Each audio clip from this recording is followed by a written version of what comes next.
問題発生か何回お悩みかい相談乗ってあげます意見も文献も単位関係も結構性感エンジョイやり方でさ一つの懸念じゃあ次はい次行ってみよう張り切っていこう No no ならならないこと Yes yes いつか離れる So what's up you guys, this is Abe coming at you with my very first anime review, and we are going to do this raw. So today I want to talk about Jinsei, which is a slice of life romantic comedy, and it's done by Studio Feel. It has a total of 13 episodes, so it's pretty simple you guys. Alright, the plot is very straightforward, it's simple, nothing fancy. Pretty much we have Yuki, which is the main protagonist, and he's asked by Ayaka, who's the counseling club president, to give advice on the counseling column that's in the newspaper. Ayaka also gathers 3 other people, which are Rino, Fumi, and Ikumi. We will get into detail with these characters later on. So pretty much Yuki gathers these individuals to give responses to the problems people face. Now, at first glance, it's a simple plot, I'm not gonna lie. That may sound boring, but overall it's a fun, enjoyable anime, and we will see why.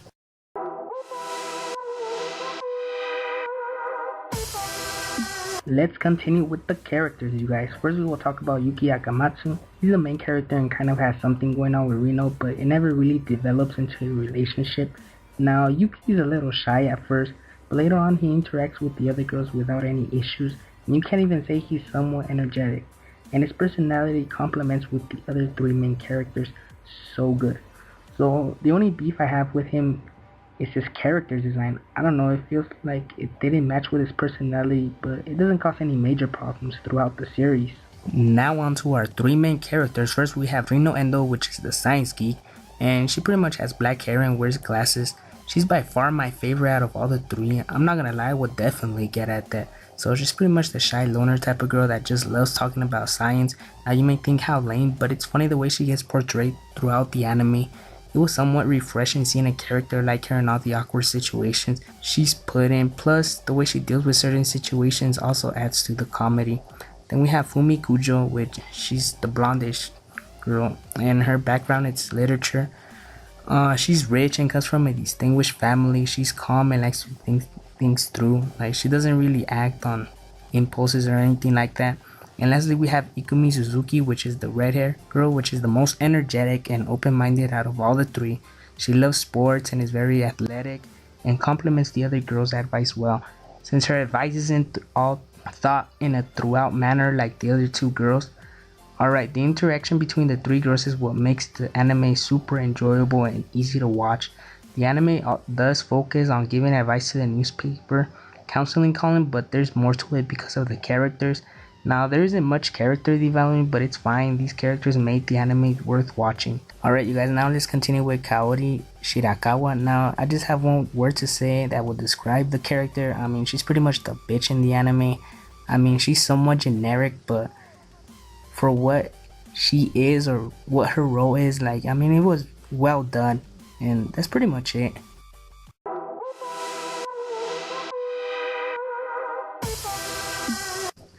Alright you guys, now we're gonna continue with the animation, and the animation was alright. I had no problems with it. It was okay. It wasn't spectacular or anything like that, nor was it horrible. It was just okay. It was decent. It did what it was supposed to do. It delivered. I mean, it was fun to watch it. I mean, there wasn't times where just like, oh my god, like what the fuck's going on with the animation, but I mean overall it was okay. It did what it was supposed to do, and overall it didn't. The production was good.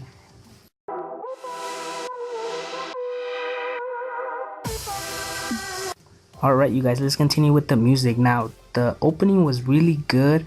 I mean, it was kind of like this fast-paced song, kind of like pop song, and it was really fun. I really enjoyed hearing it and watching it. And the ending, I wish it could have been better, but it was okay. It didn't leave much of an impression, but it was decent. Now let's continue with the music throughout the scenes. I mean, sometimes it was kind of like this marching band kind of music, and it was okay too. For what it did, it was good.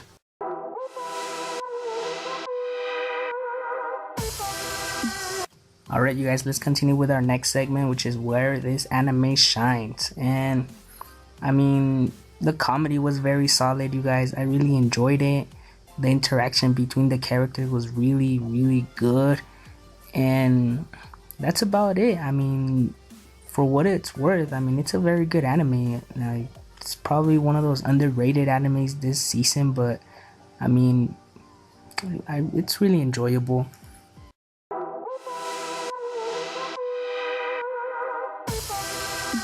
Alright, you guys, now we continue where this anime fails, and I just have one major issue with this anime. It could get somewhat repetitive, and it kind of follows the same structure throughout the whole series. I mean, give advice, and give advice.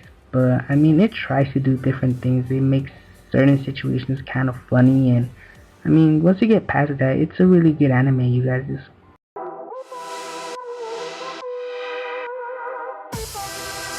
Alright, you guys, now we continue with my final thoughts, and definitely, you guys, I recommend you this anime. It was fun. It was a good experience. You're not gonna be disappointed. Definitely check it out. Just check it out. I cannot stress this enough. I mean, once you get past by the flaws, like I mentioned, the repetitiveness of it, I mean, you're definitely gonna become a fanboy, fangirl. And thanks, you guys. Now, take care. And this is Abe signing out.